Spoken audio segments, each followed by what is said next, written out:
Olá, meu irmão e minha irmã, sejam bem-vindos ao programa Papo de Fé na Catedral. E hoje estamos aqui com o padre Flávio dos Anjos, da paróquia Nossa Senhora das Graças, do Jardim Novo Osasco. E o tema de hoje vai ser a importância da participação dos jovens na igreja. Seja bem-vindo, padre. Eu que agradeço, fiquei feliz e surpreso com o convite e lisonjeado, né, que essa entrevista nos ajude a olhar um pouquinho para esse tema tão fundamental na vida da igreja, que é a juventude. É verdade, é o futuro, né, padre? Sim, o futuro e o presente, né? Não é só futuro, não. Ele precisa ser o presente, porque nós seremos um país de idosos. É verdade, o Brasil tem... Um país de idosos. Então, se você não investir hoje na juventude, então nós não teremos jovens na igreja no amanhã. Não teremos mesmo, né? Exato. Mas o senhor nasceu em Catiba, né? Sim. Bahia? Bahia. Fica perto de onde? Que cidade? Vitória da Conquista. Fica 40 quilômetros de Vitória da Conquista, pertinho, né? 40 quilômetros, ali um pouquinho. E morava na roça? Nasci e me criei na roça. Que gostoso, né? Então, sim, nasci e me criei na roça, e por volta dos 6 anos, quando estávamos na idade de ir para a escola, o nosso pai teve a brilhante ideia de nos levar para a cidade para estudar. Porque como a escola não chegava na zona rural, então nós tínhamos que ir para a cidade para termos acesso à escola. Ele tinha um sonho de que os filhos dele estudassem. Porque como ele não teve oportunidade de frequentar a escola, e a maioria dos nossos parentes, dos nossos amigos, dos nossos vizinhos também não frequentavam a escola. Puxa, que difícil. E tinham todos que ficar na roça para ganhar o pão de cada dia. Então ele disse assim, não, eu quero um futuro diferente para vocês. Eu quero que vocês vão para a cidade e estudem. Né? E aí, quando nós estávamos com essa idade de 6, 7 anos, porque nós somos uma família numerosa, e aí nós fomos para a cidade. Então, tem quantos irmãos, pai? 6. 6 irmãos. 6 irmãos. Bacana. Então, são 6 irmãos. Mas é gostoso, né? É uma família grande, numerosa, é gostoso brigar bastante, né? Imagina, tudo menino ou menina? São 4 meninos e 2 meninas. Então aí os meninos eram... Nossa, 4 a birra era grande, né?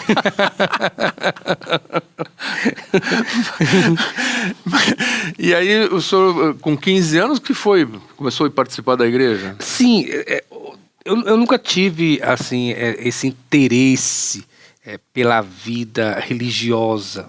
A minha cabeça sempre esteve voltada para o campo, porque meu pai morava na roça, certo, né? Meu pai cuidava de gado, criava porco, galinha e cultivava cacau. Nós tínhamos uma pequena roça de cacau. Então a minha vida, a minha cabeça estava voltada para isso, porque eu nasci, me criei lá, então você tinha toda a sua referência, era o campo. Então eu queria ser igual meu pai, vaqueiro, né, que atrás de andar cavalo, atrás de vaca, né, ordenhar a vaca, aquela coisa toda. Então eu fui para a cidade, mas com a cabeça na roça. Entendi. Então, que coisa. Estudávamos durante a semana. No final de semana, nós tínhamos a obrigação de voltar para a roça para ajudá-lo nos afazeres da casa, porque ele acabou ficando sozinho. Para cuidar de tudo, né? E gerir também a roça e também nos manter na cidade. Então, no final de semana, os meninos, nós íamos para a roça, as meninas ficavam na cidade, porque nós tínhamos essas 2 casas. No primeiro momento, todos iam no final de semana, voltava para a casa na roça. E durante a semana voltávamos para a casa na cidade. Isso depois dos 3, 4 anos, assim, ficou assim. E aí depois, com a medida que a gente foi se adaptando na cidade, foi se sentindo em casa na cidade, aí as cabeças foram mudando. Interessante, né? Porque a vida do campo é uma vida batalhada, sofrida, acorda muito cedo, né? Tem que ir atrás do gado de madrugada, termina à noite você tem que deixar tudo organizado para o outro dia. Então é uma vida muito corrida, duro, né? e sofrida. Sofrida, né? Mas aí a gente foi se envolvendo com o estudo, e cada vez mais a gente foi aos poucos fomos nos distanciando da roça. Uhum. E meu pai foi ficando, e a gente foi crescendo, foi se distanciando do campo, e aí depois, agora, antes, aquilo que era uma alegria, era uma espontaneidade para a roça, agora virou uma briga. E quem é que vai? Não, a outra semana fui eu que fui, agora você que vai. Né? Então, tínhamos Ainda bem que tinha 4, né? Então, tinha essas coisas, né? Então, semana que vem foi você. E aí teve um fato que me fez tirar a cabeça do campo e me voltar totalmente para a cidade. Quando o meu pai havia me pedido para que eu fizesse alguma coisa na roça, e eu não havia entendido o que ele tinha pedido.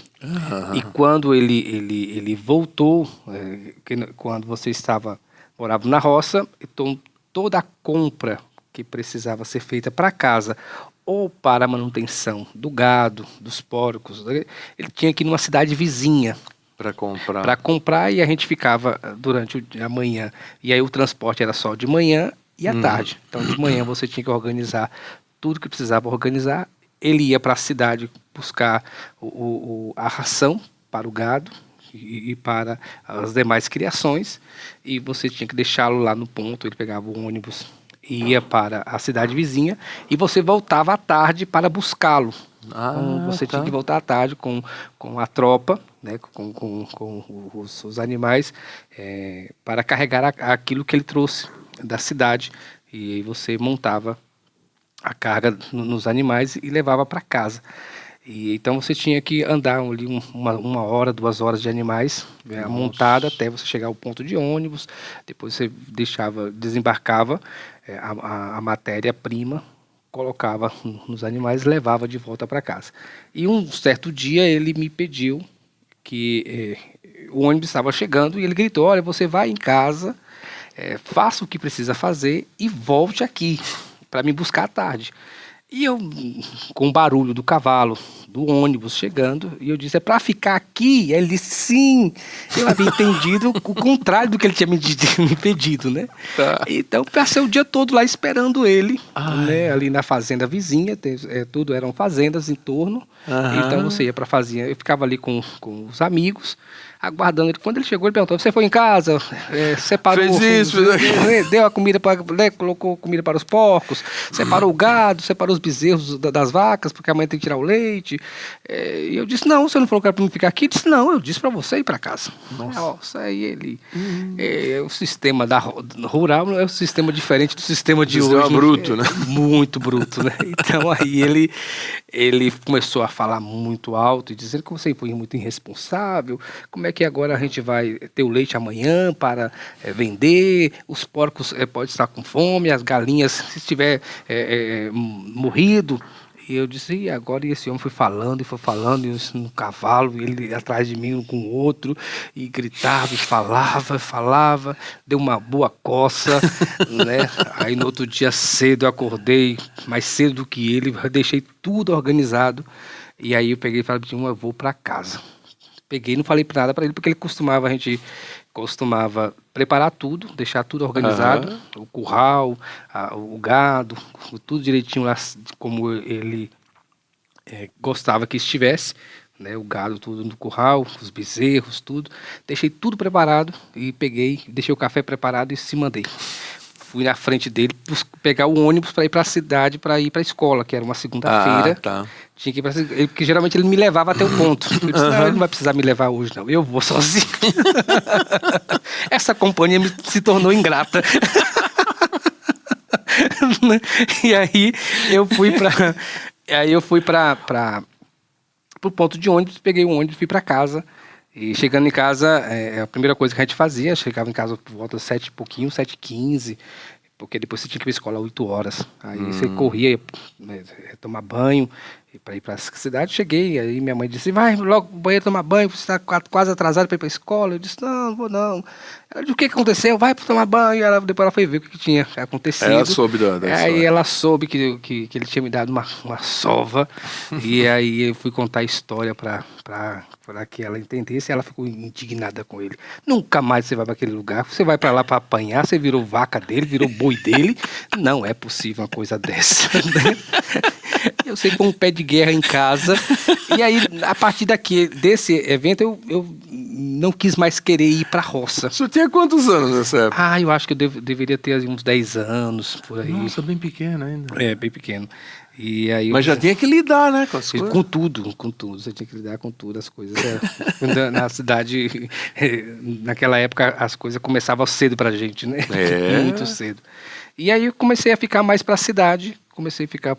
Não quis mais ir pra roça. Uhum. E aí fui começando a me adaptar ali e os meus amigos, fui fazendo amizades e fui avançando na escola, até chegar ali por volta de 93, 94, os meus amigos começaram a me convidar para ir para o grupo de jovens da paróquia. O grupo de jovens. Vamos para a igreja? Eu disse, não. Toda semana a gente embarcava e não ia. Uhum. Toda semana convidava, a gente não ia. E aí houve um outro fato interessante, que os meus primos, nós somos uma família muito numerosa. O meu pai, em casa, minha mãe e meu pai tiveram 6 filhos.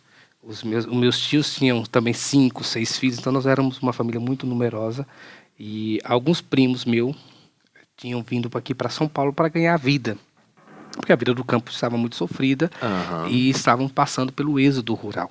Aí todo mundo começou a vir para a cidade, ou para as cidades circunvizinhas, ou para a cidade grande, né? Então a maioria dos meus tios, minha avó teve 22 filhos, né? Dos 22 filhos, 11 sobreviveram, né? E chegaram à idade adulta e tiveram seus filhos. Então a metade dos meus tios já tinham vindo para a cidade grande ganhar o pão de cada dia. Uhum. E aí meus primos vieram para cá e nós éramos muito ligados.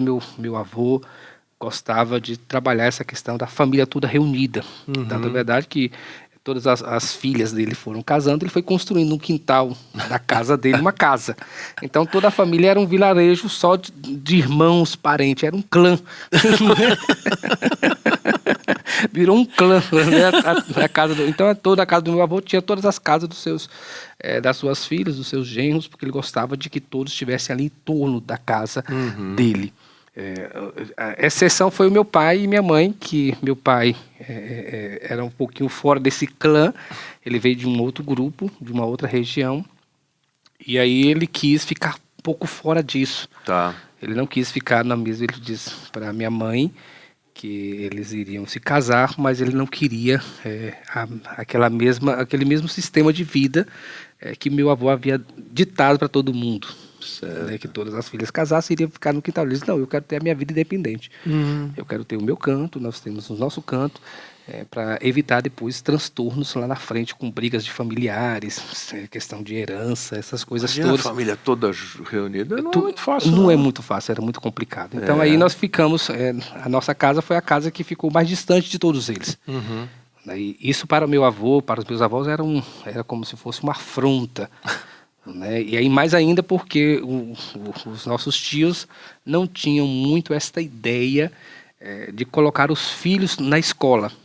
Os filhos era para o campo, para a mão de obra. Né? Era a mão de obra braçal dos nossos tios ali. Né? Então, e meu pai que teve essa ideia diferenciada de nos colocar na escola, todos os filhos na escola, e aí todos nós fomos para a escola. E aí quando os nossos primos vieram para São Paulo, alguns ganharem a vida, e quando eles voltaram e sempre voltavam assim, para usar uma expressão do dia, voltavam meio que lacrando, né? Voltavam dizendo, olha, nós conseguimos, vamos ganhar muito dinheiro em São Paulo. Olha, e aí chegaram com um carro, né? Eu era adolescentezinho, chegaram com um carro, uma Paraty, tinha acabado de lançar uma nova Paraty, aquela coisa. Nossa, o povo ficou louco. Aí chegou na cidade, aquela coisa, aí na minha casa eu tinha um apelido de Nego. Porque todos os meus irmãos são muito brancos, né? Porque a família da minha mãe e minha mãe são brancos. E o meu pai que é moreno. Então, a única pessoa de casa que saiu na cor do meu pai fui eu. E aí eu usava isso como moeda de troca. Então eu fazia chantagem, eu fazia tudo, então eu sabia o valor que isso tinha ao meu favor, né? Então e aí eles começaram, os meus irmãos tinham um apelido de galego, né? De gazinho, e eu o nego, né? E aí todas as vezes, e aí os meus primos chegaram daqui e disseram, ô nego, vai lá, vai ver o carro que nós compramos, e eu fui ver o carro. Não sabia dirigir, não sabia nada dessas coisas. Fui lá olhar.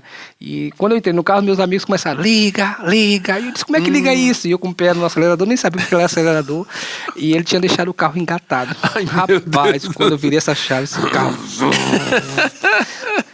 bateu numa árvore, virou, rodou, acabou com o carro, acabou com tudo. E eu saí ileso. Graças a Deus. Saí ileso, assim, sem nenhum arranhão.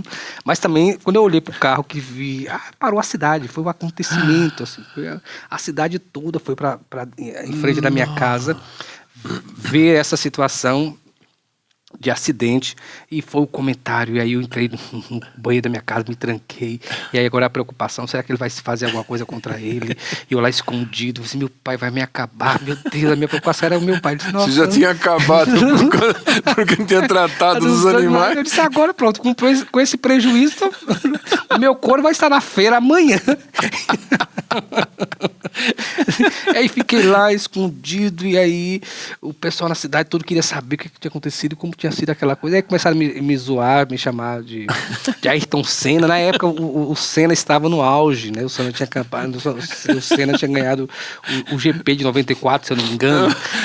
E aí, então assim, o Senna estava assim, então todo mundo começava, e aí, Ayrton Senna, Ayrton Senna do Brasil. Começaram a tirar o sarro. O pessoal também não deixou barato. Não, qualquer lugar que eu entrava, e aí, Senna, conta pra gente como é que você fez aquela manobra. Aí mudou o apelido de nego pra Senna. Não, ficou Senna. E aí, Senna, nem o Barrichello te pega.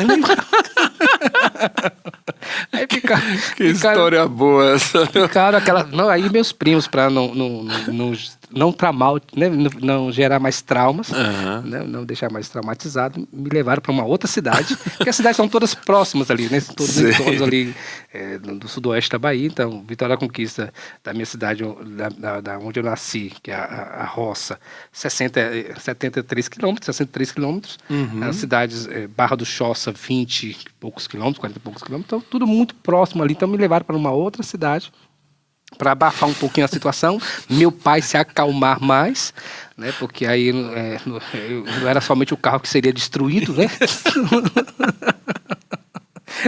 E aí eu fui para uma outra cidade tentar entender o que tinha acontecido. E aí meu pai teve que arcar com todo o prejuízo de ter que pagar um novo carro. E aí ele não deixou isso muito barato, no sentido de... Ele falava, como é que você... explica para mim. Ele estava na mesa, sentava assim na mesa para almoçar. Ele dizia para as pessoas, chegavam em casa, os amigos dele, os meus tios, ele dizia, explica para mim, como é que você se sente pagando por uma coisa que você não quebrou, né? E aquela coisa assim, você falava, isso aí é uma indireta pra mim, isso é pra mim. Eu disse, tome, safado, né?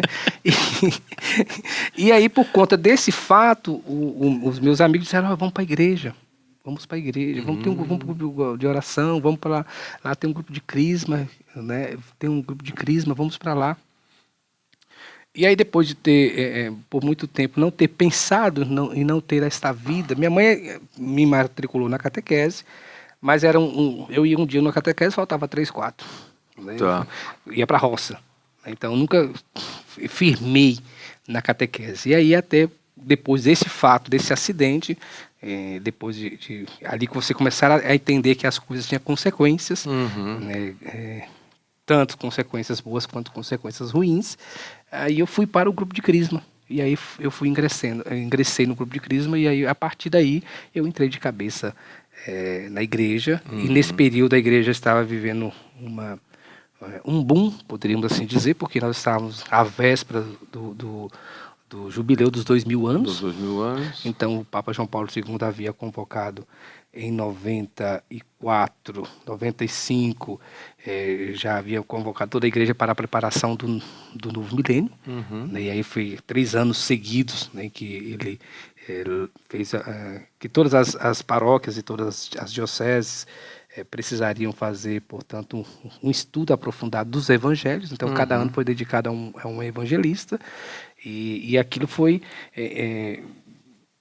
contagiando toda a igreja.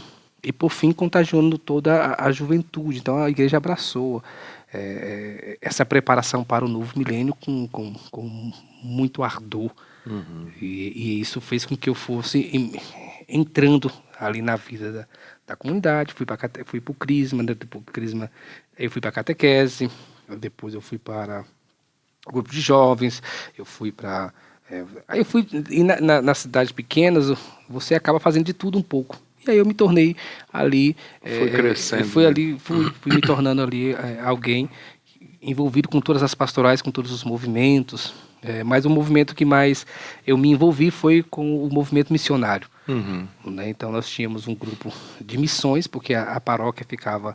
É uma cidadezinha pequena, mas as comunidades todas ficavam na zona rural. Então toda semana a gente ia para um setor rural da paróquia, porque lá nesse setor você precisava da catequese, você precisava organizar as lideranças, você precisava celebrar a palavra. E aí eu comecei a ser ministro da palavra, né? E foi aí eu fui me envolvendo, e aí as pessoas começaram a dizer: você vai ser padre, você vai ser padre, você vai ser padre. Porque eu comecei a andar com padre, eu comecei a ficar muito na igreja, mas eu nunca me via padre. Primeiro porque eu sempre fui muito arteiro, né? Eu nunca fui uma flor que se cheirasse. As pessoas sempre diziam: ele é muito danado, ele é muito hiperativo. Então, eu não me via, eu não tinha um perfil religioso, um perfil de alguém de igreja. Muito pelo contrário, eu nunca me vi disso. Mas aí eu fui me envolvendo com a vida da comunidade, e as pessoas começaram a dizer isso. Mas aí o que mais foi interessante foi que na minha cidade teve um pároco recém-chegado, e esse pároco era reitor do seminário. Né? E esse pároco hoje é bispo da diocese. Mas vamos esperar, porque vamos entrar na parte do seu sacerdócio, padre. Tá bom.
Falando um pouquinho então sobre o seu caminho como sacerdote, né, padre? O senhor foi vendedor, cobrador, professor, mas o que o levou a ser padre? O que me levou a ser padre, eu costumo dizer que foi a necessidade da igreja. A minha cidade era uma cidade pequena, carente. Nós, por muito tempo, na nossa paróquia, nós não tínhamos padre. Puxa. A nossa paróquia foi administrada por muito tempo pelas irmãs. Então, as freiras era que fazia com que a paróquia se mantivesse. Então, padres vinham somente de outras cidades rezar a Santa Missa. Tinha paróquia lá? A paróquia lá. Ah, tinha paróquia. Tinha a paróquia São Paulo Apóstolo. Aham.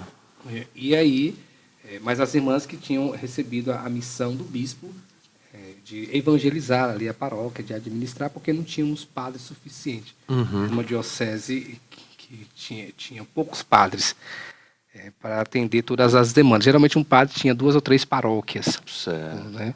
Até que em 94, 95, foi nomeado um novo pároco para lá. Tanto é verdade que ele era pároco ele ficou pároco da minha cidade, mas ele era pároco de uma outra cidade e ainda tinha um seminário. Né? Ele era reitor do seminário. E foi quando eu comecei a perceber que não tínhamos pessoas para estar ali à frente da paróquia. E as pessoas começaram, porque eu já estava começando a me engajar muito na vida pastoral, e as pessoas começaram, vai ser padre, mas eu não conseguia me ver como padre. E esse padre pediu numa missa que precisava de 3 jovens que pudessem, no final de semana, no período de férias, agora nós estamos no mês de férias aqui em São Paulo, lá é o mês de férias janeirão. E aí no final de ano ele havia pedido numa missa que precisavam de 3 voluntários para que tirasse as férias, ficasse no seminário fazendo os serviços gerais no seminário, porque os seminaristas estariam de férias, ele precisava de alguém que ficasse no seminário, porque precisavam atender lá as pessoas no seminário, receber padres, receber o bispo, e depois fazer o pagamento, fazer pagamento de contas, essas coisas todas. E ele pediu na missa que precisavam de 3 voluntários. Quem quisesse passar umas férias no seminário, não era para ser padre, era somente para exercer esses serviços de cuidado da casa. E o seminário era em Vitória da Conquista? Em Vitória da Conquista. E aí a minha catequista olhou para mim e disse, você. Eu disse, eita lasqueira, né? Aí ela olhou para mim e disse assim, você. E aí eu disse para um outro menino, e aí quando terminou a missa, o padre veio e falou comigo, vamos para Vitória da Conquista? Eu disse, vamos. Então vamos. A catequista já tinha dado um sinal. E aí eu fui para Vitória da Conquista para exercer, eu e mais uns 2 colegas fomos para lá. E a função era justamente essa, atender telefone, atender a portaria. É administrativo, né? Administrativo. Íamos no banco fazer pagamentos, né, sacar dinheiro para fazer pagamentos de funcionários, fazer a manutenção da casa, a limpeza, a organização de tudo. E ficamos lá, íamos fazer compra, porque tinha, atrás do seminário tinha uma casa de assistência aos drogados, né, aos dependentes químicos, e aí a gente tinha que fazer esse trâmite de estar ali olhando, acompanhando tudo direitinho, e ficamos durante todo o mês lá em Vitória no seminário fazendo justamente isso. E no final de semana eu vinha para a paróquia com o padre para fazer a ação pastoral, aquilo que era próprio da vida da paróquia, fazer as missões, a catequese, e assim eu fui. E aí a coisa deu tão certo que no ano seguinte ele disse, não, já estão contratados, né? Vamos contratar, e aí os demais não puderam, e eu acabei ficando. Né? Eu fiquei todos os anos, ele já tinha feito um acordo comigo, então durante as férias de janeiro, a gente já ia em dezembro, já ia para lá e eu já ficava em Vitória da Conquista. Mas ainda na parte administrativa. Tudo não estava iniciando propedêutico. Nada disso. E aí, sempre o bispo de Vitória da Conquista, quando ele queria fugir da vida agitada, da cúria e da casa episcopal, então às vezes ele ia para o seminário, porque no seminário tinha um quarto do bispo e ele precisava despachar de lá algumas coisas, sobretudo a questão de seminário, seminarista, ordenações, então ele gostava de fazer isso não no seminário. né? Então ele não gostava de fazer isso lá na cúria ou lá na casa episcopal, até porque a mãe dele morava com ele, uma senhora idosa, e tinha muita gente, tinha enfermeiro, tinha muita gente em casa, então às vezes quando ele queria um pouco, então ele gostava de ir no seminário. Então sempre ele chegava e Dom Celso chegava, eu gostava de Dom Celso porque ele chegava e ninguém percebia quando ele abria a porta. Quando a gente estava no refeitório, eu pensei, não, Dom Celso chegava, bom dia, aí a gente tomava aquele susto. Quando eu disse, o bispo, como é que esse bispo entrou, meu pai eterno? Que chave é que esse bispo tem? Que ninguém tem. Ele andava assim, ninguém percebia os passos de Dom Celso. E aí Dom Celso sempre estava lá no seminário e a gente começou, algumas vezes eu precisei ir na casa dele, quando ele viajava para a província, em Salvador, ele pedia para que alguém do seminário fosse, e aí ele pedia exclusivamente que fosse a mim, porque ele o padre Roberto tinha confiança em mim, ele disse, não, manda o menino, e ele me chamava pelo nome da minha cidade, ele disse, manda Catiba, né? Porque Catiba sabe como é que funciona a coisa lá, então ele é esperto, ele vai... Você já ganhou o terceiro apelido. Não, o terceiro apelido, né? Então era de tudo. É porque tem outros também, mas depois... depois a gente fala dele. Pois é, exato. E aí Dom Celso, ele, com a questão da chegada do novo milênio, a diocese, a arquidiocese, que hoje é a arquidiocese, a diocese estava tendo uma evasão muito grande de seminaristas, porque os seminaristas já entravam na diocese do propedêutico, que já era o primeiro ano de filosofia. Ah, tá. Então eu tinha que entrar direto, você já tinha que ir para o primeiro ano de filosofia, e o primeiro ano de filosofia lá era um instituto muito exigente, a média era 7. Nossa. Né, para você passar. Então os meninos que vinham sobretudo das cidades mais longínquas e mais periféricas tinham uma deficiência no estudo. Tá. Então havia muita reprovação, não se adaptava à linguagem filosófica, pediam para sair do seminário. Então Dom Celso, numa sagacidade, quis instaurar o pré-propedêutico. Tá. Que seria o propedêutico que corresponde aqui ao que nós temos na nossa diocese hoje. Que aquele ano você fica lá tendo reforço de algumas matérias, de convivência, de adaptações, para você, quando chegar na filosofia, você não ter esse choque de uma linguagem muito difícil, inacessível, que vai te espantar. E aí Dom Celso diz assim, então vamos preparar uma turma para o novo milênio, para o ano 2000. Então vamos instaurar na diocese, fazer uma experiência de pré-propedêutico, que seria o propedêutico. Como aqui nós não temos o propedêutico, porque o propedêutico já é o primeiro ano de filosofia, a gente vai fazer o pré-propedêutico. E ele diz assim, vamos escolher 12 jovens. Como Jesus escolheu 12 apóstolos, vamos escolher 12 jovens. E de preferência de 12 cidades. E aí ele fez uma varredura, ele tinha conseguido 10 jovens, faltava 2. E aí ele disse assim, põe Catiba, né? Põe Catiba, né? Aí ele chama Catiba, falou pro meu pároco, que era o reitor, e o reitor disse, não, o Flávio é para outras coisas, o Flávio é muito agitado, muito imaturo para algumas situações, muito maduro para outras, mas para a questão religiosa, acho que não. Ele disse, não, põe Catiba, né? E Dom Celso disse, não, põe Catiba. E eu disse, tá bom. E aí o padre Roberto disse, o Dom Celso quer que você faça o encontro vocacional, o que você acha de fazer o encontro vocacional, assim, o pré-propedêutico, que é um pouco diferenciado, não só um encontro vocacional, já é de fato uma experiência mais intensa para a vida religiosa. Eu disse, mas acho que não tem um perfil para isso. E o Roberto disse, eu também falei isso para ele. Mas ele não quis me escutar. Ele disse que você precisava fazer o processo. E aí, como eu tinha um amigo que chamava Cláudio, e Cláudio também tinha dito que tinha uma certa curiosidade na vida religiosa, eu disse, Cláudio, então que tal a gente ir? Se Dom Celso me chamou, eu sozinho acho que eu não vou. Aí o Cláudio disse, então tá bom, a gente topa. Aí eu e o Cláudio fomos os dois que faltavam, mesmo sendo da mesma cidade. Dom Celso queria cidade diferente, mas como não tinha, foi eu e o Cláudio juntos para esse encontro, que durou um ano, que foi o ano de 99, e foi o ano que eu estava terminando o magistério.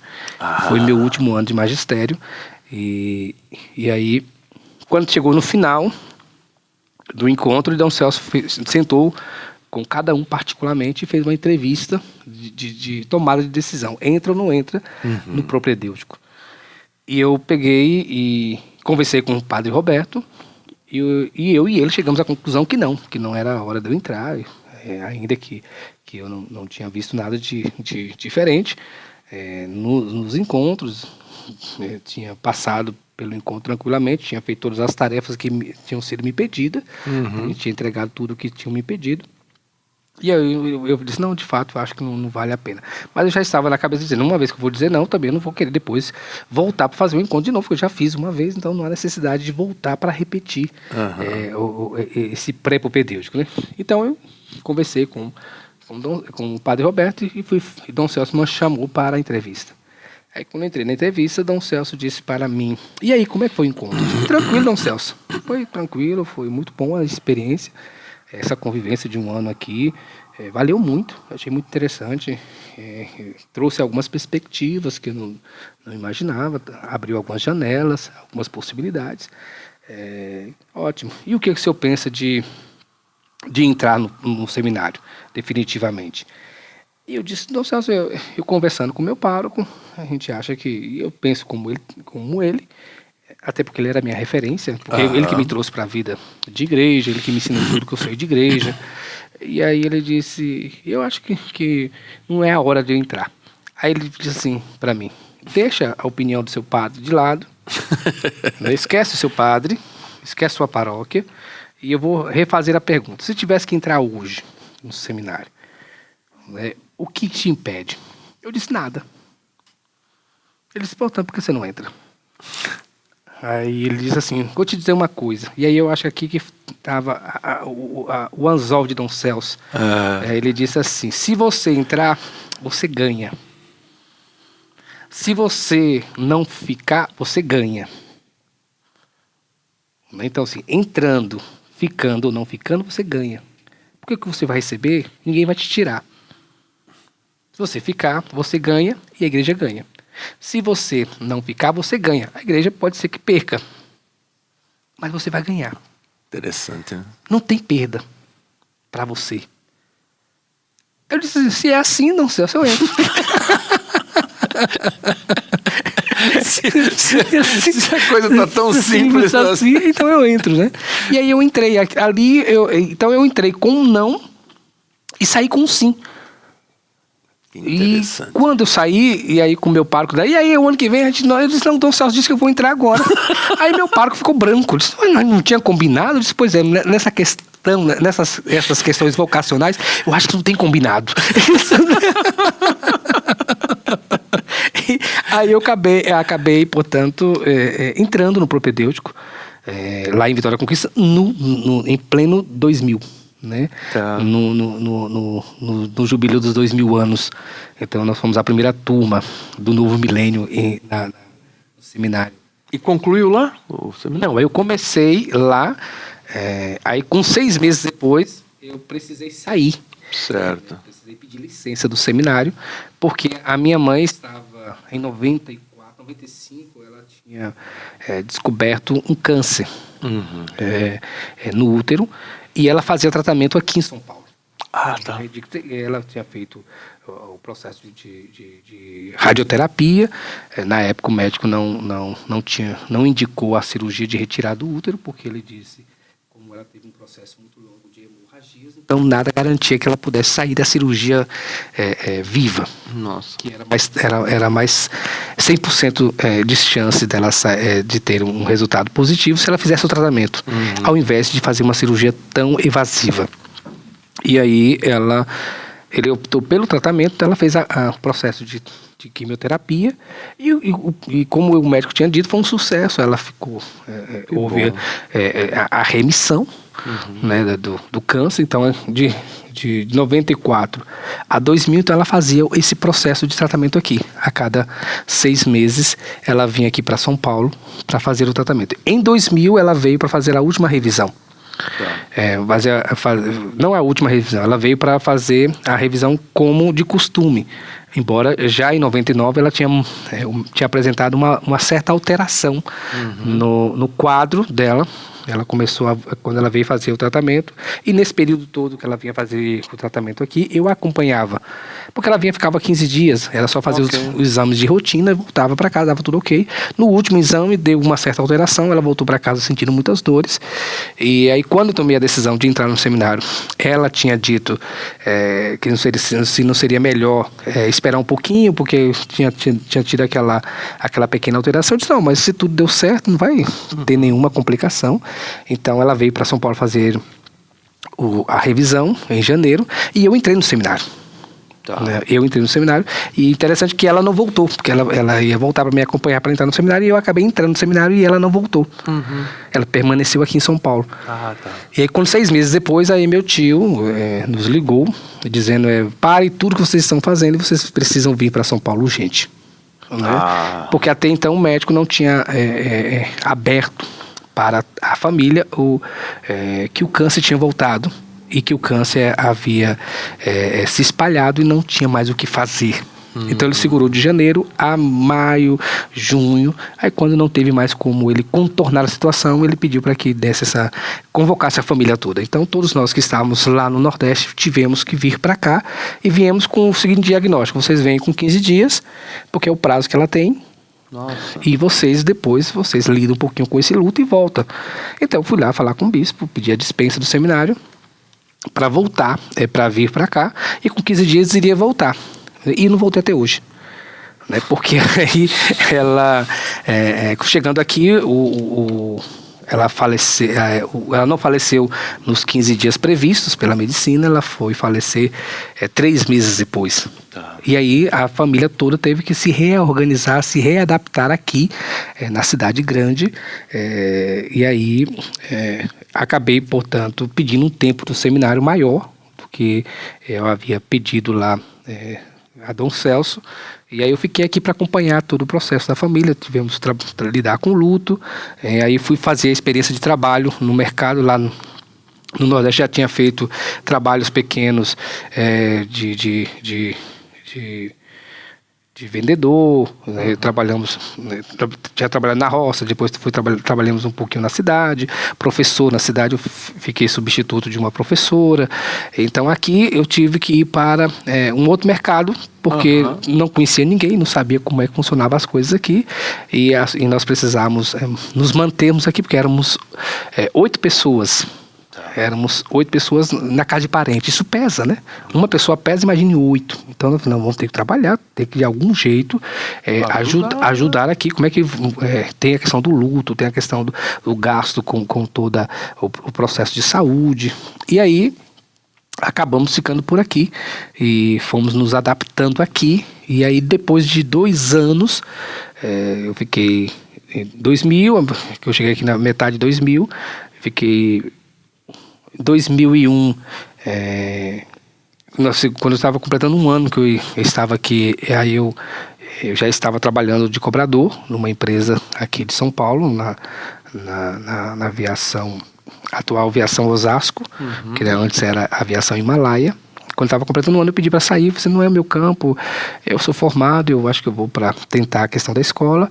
E aí surgiu a oportunidade de fazer um encontro vocacional aqui em São Paulo. Encontrei com o padre José Maria, e fui numa missa, fui buscar confissão. Fazia um tempo que eu não tinha ido para a igreja, porque eu estava trabalhando. Toda a vida de igreja, toda a vida de família estava tudo bagunçada, de trás para frente. Aí fomos para... aí eu fui para a igreja um dia eu preciso me confessar, preciso verificar o que eu vou fazer na minha vida. A minha questão era querer voltar, né, porque eu estava só de licença do seminário de lá, né? Só tinha estendido a minha licença, mas talvez eu fosse voltar. E aí foi quando minha família disse, mas por que você vai voltar? Aqui não tem? Nós resolvemos ficar por aqui, nos estabelecer por aqui. Lá não tem mais campo de trabalho para a gente, e a gente não vai se sentir agora fora da caixa, porque não temos mais a roça, a cidade lá não tem campo de serviço, né? Então o campo é muito restrito, lá só tem a prefeitura, e a gente ficar somente restrito à prefeitura vai ficar muito complicado, porque vai depender sempre de questões ideológicas. Então seria melhor que nós ficássemos por aqui. E aí foi quando eu fui para a igreja, fui procurar o padre, e numa confissão o padre disse assim: menino, você já fala como padre, você não pensa em entrar no seminário? Padre Zé Maria com um anzol também dele, né? Aí eu disse: não, já fui seminarista, eu sou seminarista, estou afastado por questões de saúde, questões familiares. E aí ele disse assim: e aqui eu não conheço ninguém. Eu não sei quem é, se aqui é diocese, se é arquidiocese, não conheço paróquia, não conheço padre. Aí o padre Maria diz: não, eu sou padre, eu sou o reitor do seminário. E a paróquia aqui... na época que ele era reitor. Ele era reitor. E aí e aqui na paróquia, o senhor tem aqui a paróquia à sua disposição. Né? E aí ele me acolheu na paróquia e aí me encaminhou para os encontros vocacionais. Isso o senhor ordenou que ano? 2010. Em 2010 mesmo. 2010. E a sua primeira missa foi? Lá na paróquia Nossa Senhora Aparecida. Exato. Estava nervoso? Um pouco. Porque aqui nós tínhamos... nós nos ordenamos no sábado e aí íamos para rezar a missa, e a missa lá foi 7h30 da manhã. Então aquele frio na barriga, com o que vai acontecer. A nossa sorte é que geralmente a primeira missa não é nunca você que prega, né? É sempre outro que prega. Então outro, né? aí mais é um pouco nervoso, sim.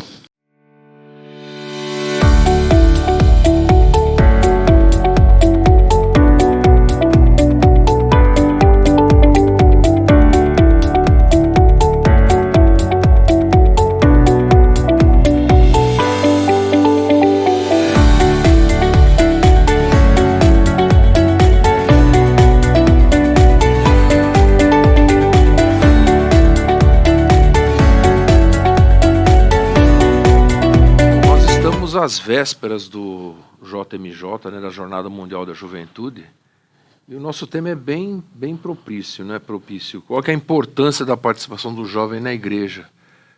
O pessoal fala muito que a igreja católica só tem velho. Não é verdade, né, pai? Claro que não. E os velhos de hoje foram jovens ontem, né? Tem razão, né? A gente não nasceu velho, né? Exatamente, né? Então, o que há que as pessoas têm uma certa dificuldade é de perceber isso, né? De que todos nós começamos na igreja jovens. Sem dúvida. Os padres entram no seminário muito jovens. Uhum. As vocações religiosas são jovens. Os catequistas são jovens. Então, a nossa vida na igreja começa muito cedo, desde a catequese, desde a infância. Chega ali nessa idade crucial, fundamental, que é essa idade da adolescência, da juventude. Aí o que acontece é que alguns jovens acabam, portanto, abrindo mão dessa formação primeira da catequese, batismal, primeira Eucaristia, perseverança, e aí se encanta, de certo modo, com o mundo. Uhum. E aí acontece essa evasão.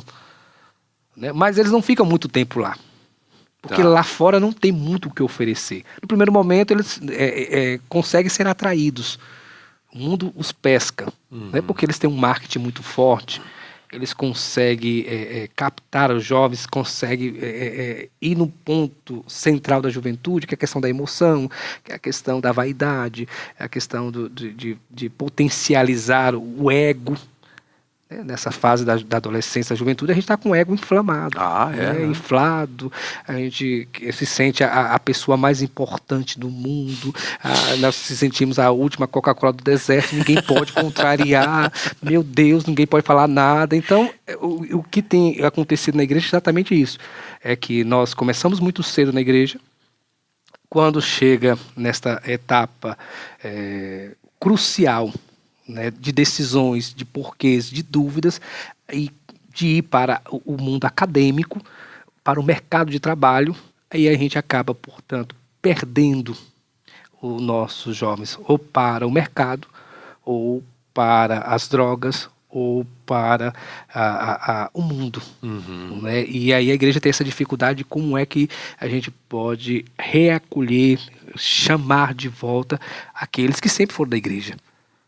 Né, aqueles que sempre pertenceram à igreja. Aquela sementinha do batismo está lá. Está né? lá. Tá lá. E aí, às vezes, eles precisam quebrar a cara para se dar conta de que não precisava ter saído de casa. É a parábola dos dois filhos. né? A parábola do filho pródigo, que é essa necessidade de ir ver o mundo aí fora. Só que, às vezes, esse ir aí fora ver o mundo não dá a chance de um retorno. Né? O mundo coopta, roubam eles deles mesmos, e aí, às vezes, a vergonha, às vezes, o preconceito, às vezes, essa ausência de sensibilidade de algumas paróquias ou de alguns movimentos ou de algumas pastorais de não acolher bem, aí podemos perdê-los de um todo, né, de vez. Me parece que essa é a grande questão, mas basta você olhar a JMJ, essa inspiração do Papa João Paulo II de criar uma jornada mundial da juventude, é o evento que mais reúne jovens no mundo. Agora, o que a gente precisa fazer como é que a gente precisa se adaptar a essa juventude pós-moderna. Que não é a juventude da minha época, que não é a juventude da sua época, que que tem outras coisas na cabeça, porque o mundo hoje é um mundo mais virtual do que real. É verdade. Né? E o mundo virtual tem essa capacidade de atração maior do que o mundo do mercado, né? O mundo estético aí fora. Então, como é que nós conseguimos... Porque, às vezes, a estrutura da igreja, a gente costuma sempre fazer essa avaliação, é uma estrutura pesada, bimilenar, de 2000 anos. Então, ela tem um ritmo e um rito que não está no mesmo passo e compasso do mundo pós-moderno. Certo. Né? Desse mundo fluido, né? Vai dizer Zygmunt Bauman, desse mundo líquido. Né, para usar um outro sociólogo, Gilles Lipovetsky, esse mundo de vazios. Então a gente não está no mesmo compasso. Então como é que a gente traz aí? Aí tem esse choque de gerações, essa dificuldade de manter os jovens na igreja. Né? Na nossa época, eu acho que precisamos aprender como é que a igreja redescobrir o jeito que a igreja sempre teve de ter os seus jovens junto, né? Por exemplo, tem o filme do Papa João Paulo II, que é Karol Wojtyla, que é um clássico que vale a pena a juventude ver. Veja como a juventude ela encontrava caminhos de se fazer representada, e como a igreja foi o celeiro, né, de fazer com que os jovens fossem protagonistas da sua própria história, né, por meio do teatro. João Paulo II estava no teatro, né, o teatro era uma porta aberta. Hoje, como é que a gente faz para que os nossos jovens percebam que eles podem ser jovens dentro da igreja, sendo igreja, e que eles não devem nada ao mundo e não está aquém. Se você colocar o jovem de igreja com o jovem do mundo, o jovem de igreja tem um conteúdo que o jovem do mundo não tem. Não tem. Nós não devemos nada para a juventude mundana, poderíamos assim dizer. Porque a juventude mundana está vazia. A juventude de fé tem conteúdo. E o que a gente precisa incutir na cabeça dos nossos jovens é justamente isso, que eles podem ser protagonistas de sua própria história dentro da igreja. Sem menosprezar, e o evangelho não vai menosprezar nenhum deles. Muito pelo contrário, o evangelho vai qualificá-los para poder dialogar para o mundo e dar ao mundo as razões deste vazio existencial, dessas perdas, dessa vida desenfreada, dessa vida sem sentido. Então, me parece que a igreja precisa redescobrir alguns métodos que a gente foi deixando de lado, né? E aí a gente precisa redescobrir isso para que os jovens se sintam, portanto, pertencentes. Pertence à igreja, né? Porque o jovem tem essa necessidade de pertencer a grupos, a tribos. E a gente precisa, e nós igreja, precisamos dizer aos jovens que esse pertencimento à igreja pode dar. Porque a participação do jovem na igreja é realmente importante. Sim, né? Fundamental. Porque, como o senhor disse, é hoje, né? O jovem não é só o futuro, ele é hoje também. Sim. E às vezes o que a gente percebe é que falta um pouco por parte das pastorais, que já tem pessoas mais, vamos dizer, mais velhas, mais idosas, o acolhimento, né? Porque às vezes o jovem chega e parece que ele é muito jovem. O senhor sente assim um pouco dessa resistência? Sim, e outra coisa, né? Por exemplo, você precisa confiar de que ele vai dar conta, né? É verdade. Então, ou seja, achar que essa ideia de que achar que o jovem não vai dar conta e você não dar essa segurança, você está ali para dar essa segurança para ele. É. Você não precisa ter medo. Não, agora você chega, esse jovem é muito barulhento. Esse jovem não sei das quantas, esse jovem não tem nada na cabeça. Tá, mas eu preciso tê-los aqui para eles terem alguma coisa na cabeça. Porque se eu não os tenho aqui, o mundo os tem.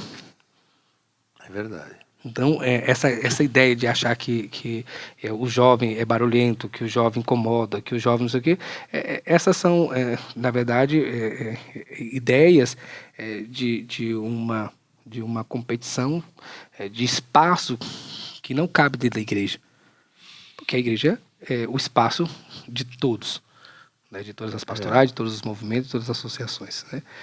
Basta você olhar agora, esse final de semana nós tivemos aqui no Brasil o PHN, que é um movimento, né, provocado e iniciado pelo Monsenhor Jonas Abibes, né, que foi por muito tempo salesiano, fundador da Canção Nova, do carisma Canção Nova, e esse ano eles estavam celebrando 25 anos de PHN, né, de uma juventude que diz por hoje não vou pecar. Né? E nesse final de semana eles reuniram lá em Cachoeira Paulista em torno de 120 mil jovens. Poxa, é o segundo maior encontro da juventude no país. Mas se você for honesto e você olhar as câmeras, lá você vai ver que nós temos lá jovens das 3 idades. O jovem adolescente, o jovem já adulto e o jovem já pai, tendendo para ser avô. Mais maduro. Mais maduro. Por quê? Porque é uma geração evangelizando outra geração. Uma geração influenciando uma outra geração. Me parece que hoje nós perdemos essa capacidade de influenciar. A igreja doméstica não tem conseguido transmitir na mesma proporção os valores que recebeu. Né? Os filhos dos nossos filhos não têm conseguido transmitir esses valores. E aí você querer achar que o jovem vai querer ser de igreja depois dos 20 anos, se você nunca plantou isso lá antes, aí você... É difícil. Então você vai precisar, portanto, fazer essa etapa de perceber, olha, a igreja precisa da força jovem, porque é dinâmica, é rápida, é antenada, é conectada e nos desafia, porque como é que você vai manter a atenção do jovem que vive hoje conectado, um jovem virtual. Então ele o tempo todo está ali nos desafiando e desafia o processo de evangelização, mas eu tenho a sensação de que a igreja tem a receita ou ela tem um método e ela só precisa, portanto, redescobrir isso para que os jovens estejam nas igrejas, nas paróquias, junto de nós. Talvez tivesse que ter uma espécie de propedêutico leigo, né? Onde você acolhe o jovem, preparando ele para as pastorais, porque eles ficam... Aquele período, né? Ele terminou a crisma, por exemplo, né? Concluiu, né? Foi crismado, ele fica um pouco perdido, né? E por isso que algumas pastorais, ou sobretudo as paróquias, precisam ficar atento que ele não precisa esperar o jovem terminar o crisma para destiná-lo ao grupo de jovem, ou ao grupo de perseverança. Ele já no próprio processo do crisma, já inseriram o jovem nas pastorais. Por exemplo, eu fui inserido nas pastorais, eu estava fazendo crisma. Quando eu estava fazendo crisma, eu recebi, portanto, a missão de ajudar um catequista. Então você vai, como tarefa do seu crisma, você vai ajudar esse catequista tal dia. Né? É uma maneira, né? Você vai fazer você vai durante o Crisma nós fazíamos os estágios nas diversas pastorais. Interessante isso. Então você estava, por exemplo, você estava no Crisma, então essa semana você vai fazer, você vai ajudar a pastoral X. Né? Nós fazíamos a pastoral dos missionários. Final de semana os jovens vão ter um grupo de missionários saindo. Então vocês vão acompanhar, sorteavam e a gente ia. E isso a gente foi se encantando. Com a missão. Depois vai acompanhar a pastoral do idoso, a pastoral do doente, para você ver qual dessas pastorais, desses movimentos, você se enquadra. Não precisa concluir o Crisma mesmo. Não precisa. Você já introduz o jovem, porque quando termina o Crisma, ele já sabe, não, eu quero ser da pastoral X, eu quero participar. E aí a gente fica nessa sensação de que a gente espera o jovem acabar, para depois tentar inventar uma outra coisa para atrair o jovem. Não, você já tem um jovem com você. Ele já buscou a igreja, já está buscando o sacramento. É a partir dali que você vai precisar mantê-lo na igreja. Não, a gente os tem, dá o sacramento e depois a gente solta eles. E depois a gente quer buscá-lo de volta. Então, aí vai ficar... É nem passarinho, né? Soltou. Já foi. Mas então, acho que talvez falta ainda um pouco de incentivo para eles, né? Para a juventude falta incentivo, falta, eu tenho a sensação da gente inseri-los, né, sobretudo. A gente perceber que não podemos deixar para inserir os jovens só porque nós não temos. Tá. A gente começar já a inserir antes, né, já os tendo desde pequenos e a gente já ir conduzindo-os para a gente não perdê-los. Porque depois a pesca fica mais difícil, mais complicada. Aí você tem que inventar grupos e mais grupos, encontros e mais encontros mirabolantes. E aí você tem que, às vezes, se igualar ao mundo para tentá-los trazê-los para dentro da igreja. E se você usa as mesmas armas do mundo, não é as armas do evangelho. Não é, tem que... Aí os jovens se sentem enganados, então você tem que... nós os temos, o que a gente não pode é fazer com que eles se percam para depois a gente correr atrás. Alguns irão, sim. Nem todos irão aceitar o evangelho, nem todos irão dizer sim ao evangelho, nem todos estarão dispostos a perder a sua vida por conta do evangelho. Mas a gente, tendo a oportunidade, a gente oferece. Porque aquilo que diz assim, depois quando o jovem entra na faculdade, ele já não quer mais nem saber, mas a gente não vê, tem muitas pessoas que cursam uma faculdade, mas participam da igreja também. Sim, participam. É verdade que a faculdade hoje, ela tem sido uma grande pedra no sapato da juventude, porque ela quer pervertê-los. Porque é uma idade que você consegue introduzir, às vezes, algumas ideias, algumas percepções, e o jovem está ali sedento de conhecimento, sedento de referências. E aí o professor, a faculdade, ela se coloca como essa referência. Não é? Então, mas se nós sermos a referência deles antes, eles não vão se perder lá.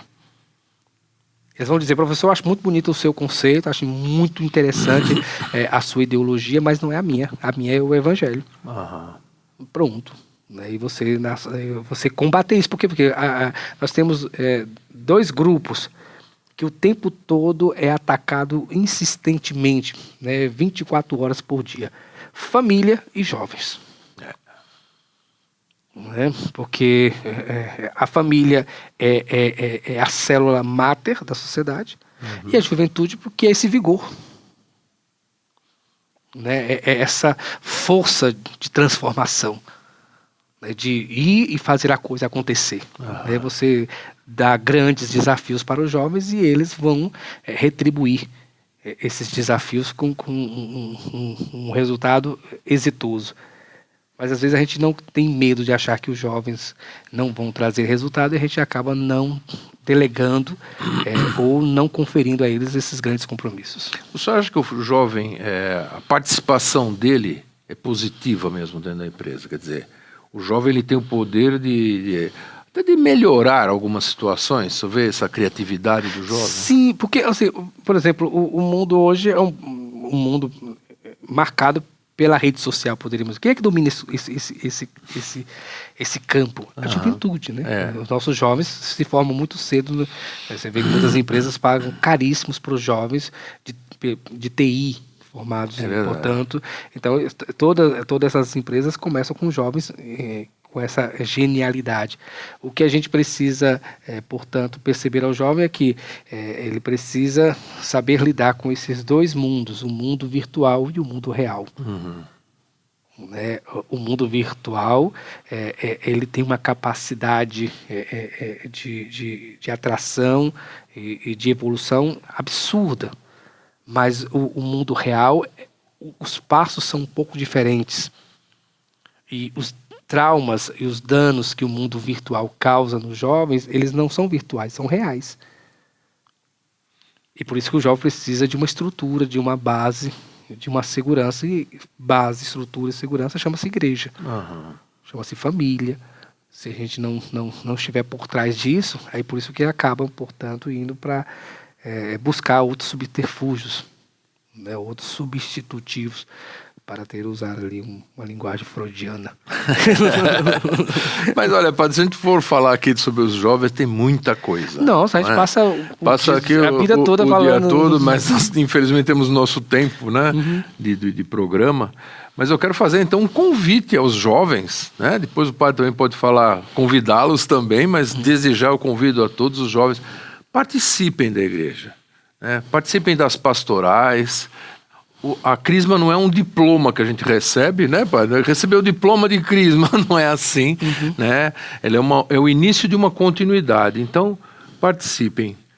Eu quero agradecer, padre, a sua presença aqui. Foi muito bacana. Eu gostei muito das suas histórias, foi muito divertido. E parabéns pelo seu sacerdócio, pela sua condução aqui como padre, né, da nossa diocese.